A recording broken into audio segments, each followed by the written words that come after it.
2 months ago, they were on top of the world, celebrated both in their home country of Canada and every other corner of the planet. On Friday, Tessa Virtue and Scott Moir are back on solid ground, in every sense of the phrase. With their gold medal ice dance performance at the Pyeongchang Winter Games sealing their place in history as the most decorated Olympic figure skaters of all time, they're now ready to roll up their sleeves and do a little giving back. It's so meaningful, so relevant, says Virtue, one of the Olympians on hand for the third annual fundraising lunch for classroom champions. The Calgary-based, North America-wide organization has on its volunteer roster more than 100 Olympians, Paralympians, professional and university athletes who mentor more than 25,000 students from high-needs schools and communities across the continent. We've all had a mentor, a coach, a teacher, who has really impacted the trajectory of our lives, Virtue says. Moir agrees. It's amazing to see the change in them when they start to understand, even evaluate their life a little bit. On this day, Virtue and Moir joined fellow athletes such as Olympic bobsled gold medalist Justin Cripps, and multiple gold medalist in cross-country skiing, Paralympian Brian McKeever, for a panel discussion in front of a sold-out crowd.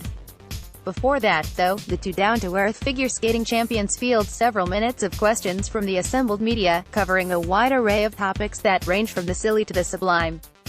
Their lives these days are nothing short of chaotic, says the 28-year-old Virtue.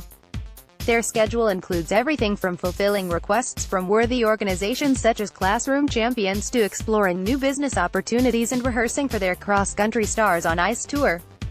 Still, she's quick to note it's a happy kind of chaos. We've received so much support and love over the last 2 decades of our career, but particularly surrounding the last Olympics, says Virtue, who with Moir will return to Calgary May 12th for the Stars on Ice stop in the city. We're so excited to celebrate with Canada, coming home to a sporting hero's welcome. Hundreds greeted them at the airport in London, ONT, with Canadian flags, thank you signs and a loud rendition of O Canada, was a highlight, as was hearing their friends, family and fans describe where they were when watching that now famous gold medal performance. Getting to hear everybody's story of watching it in a bar, in a community center, says the 30-year-old Moir, has been pretty cool, yet it's a performance they have yet to witness themselves.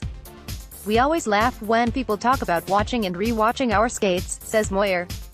We haven't had time to watch and also we need about 10 years before we look at ourselves on tape. Virtue says she worries that she'd be too critical of herself and that it might tarnish the magic she experienced on that night when she and her skating partner of more than 2 decades clinched gold one more time. I don't want to leave that feeling I had when the music ended, looking at each other and realizing we had accomplished another dream, she says.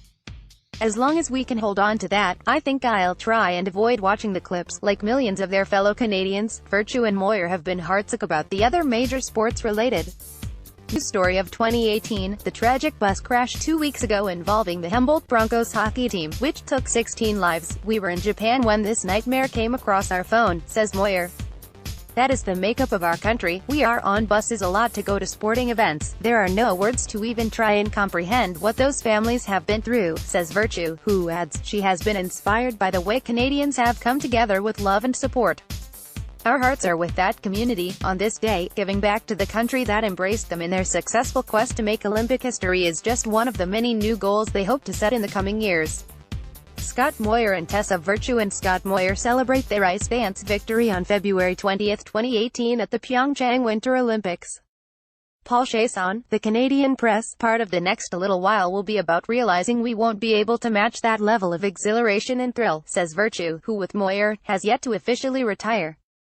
Still, she's excited about all the possibilities of this next life chapter. Now I'm saying yes to things, she say with a beaming smile. Getting back to our communities, being involved in charitable causes, that means so much to us, she says as she heads in to greet Classroom Champions supporters in a packed ballroom at Hotel Arts. It's refreshing to step outside of the skating world and see what's out there.